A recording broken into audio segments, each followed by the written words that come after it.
मित्रों नमस्कार।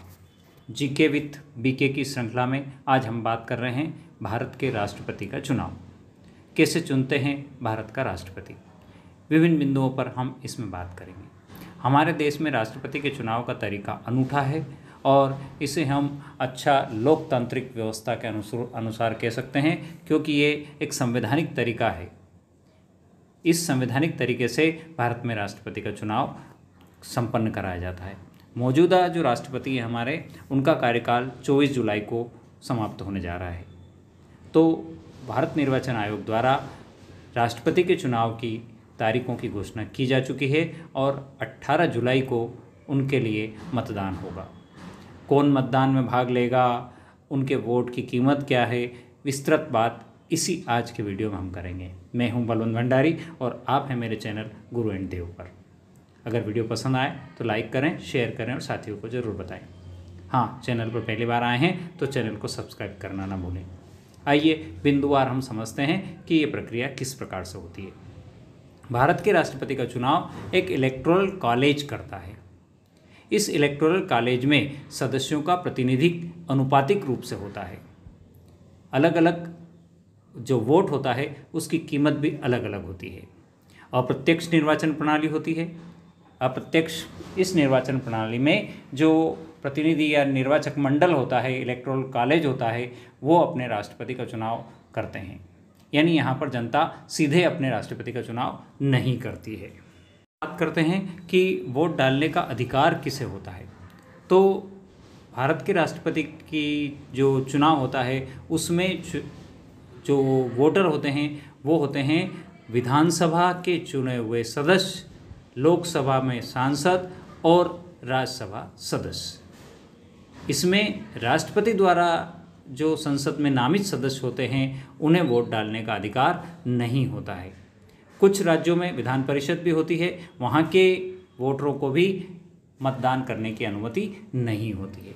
ये जो मतदान प्रक्रिया होती है ये सिंगल ट्रांसफरेबल प्रक्रिया होती है। इस चुनाव में एक खास तरीके से वोटिंग होती है जिसे हम सिंगल ट्रांसफरेबल वोट सिस्टम कहते हैं। यानी वोटर एक ही बार वोट देता है, लेकिन वह राष्ट्रपति चुनाव में उसका जो सेकंड चॉइस होती है उस सेकंड चॉइस को भी वहाँ पर काउंट किया जाता है। वोट देने वाला जो वोटर होता है वो जब वोट बैलेट उसके सामने आता है उस पर उम्मीदवारों के नाम लिखे होते हैं। चुनाव आयोग उस वोटर को एक पेन भी, विशेष पेन भी उपलब्ध कराता है। उस पेन की सहायता से वो जो उम्मीदवार है उनके अपनी पसंद का क्रम पहले, दूसरे और तीसरे क्रमानुसार उसको बताना होता है।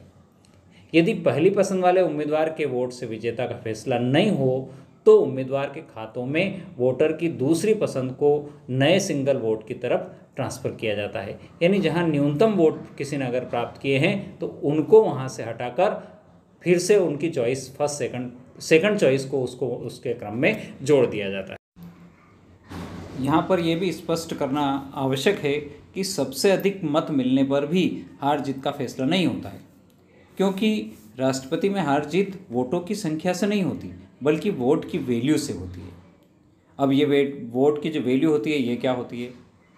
ये वोट की वैल्यू अलग अलग राज्य के लिए अलग अलग होती है। यानी विधानसभा के जो विधायक होते हैं उनकी वोट की वैल्यू अलग होती है।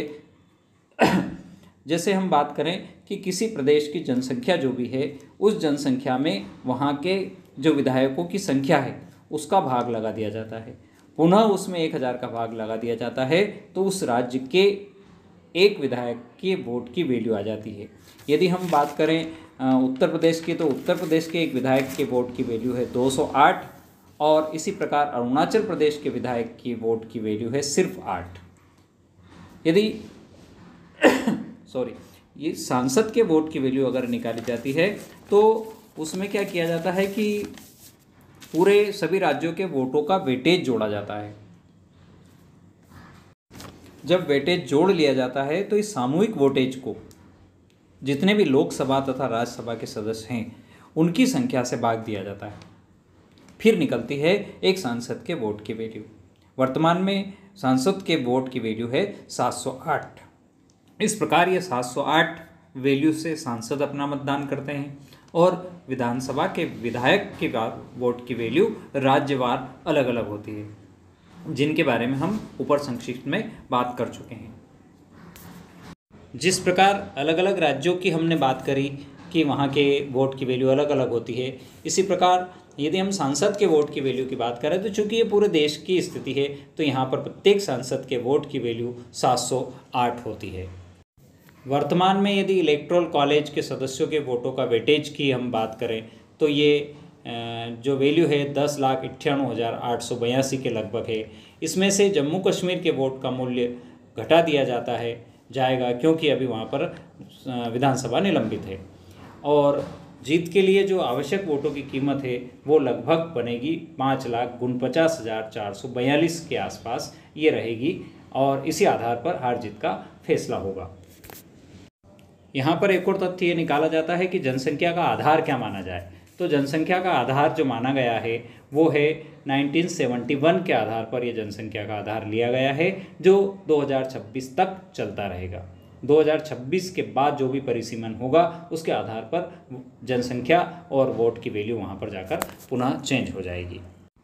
यदि आप भारत के प्रथम राष्ट्रपति से लगाकर वर्तमान राष्ट्रपति तक की जानकारी अगर जानना चाहते हैं तो ऊपर आई बटन में ये जानकारी दी गई है, जहां पर सारी विस्तृत जानकारी आपको मिल जाएगी कि प्रथम राष्ट्रपति से वर्तमान राष्ट्रपति तक का कार्यकाल और उनका नाम क्या क्या था। इस वीडियो के डिस्क्रिप्शन में आपको एक लिंक मिलेगी जिस पर जाकर आप एक ऑनलाइन टेस्ट भी दे सकते हो, जहां पर आप अपने भारत के राष्ट्रपति संबंधित सामान्य ज्ञान के प्रश्नों का उत्तर दे सकते हैं और अपना नॉलेज कितना है उसको परख सकते हैं। डिस्क्रिप्शन में जाएं और वीडियो ऑनलाइन टेस्ट जरूर दें। ओके, थैंक यू, जय हिंद।